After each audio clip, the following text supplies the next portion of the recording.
How to remove a person from Instagram group chat. Open the Instagram app and tap on the chat icon at the top right. This will take you to your direct messages. Find the group chat you want to manage and tap on it. Once inside the chat, tap on the group name at the top to open the group settings. In this page, tap on People. If you are the group admin, you will see 3 dots next to each member's name. Tap on the 3 dots next to the person you want to remove, then select Remove from Group.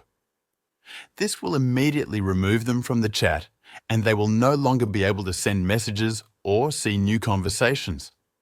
Once the person is removed, you can continue chatting with the remaining members as usual. If needed, you can also add new members to the group by using the Add People option in the group settings. That's how to remove a person from Instagram group chat.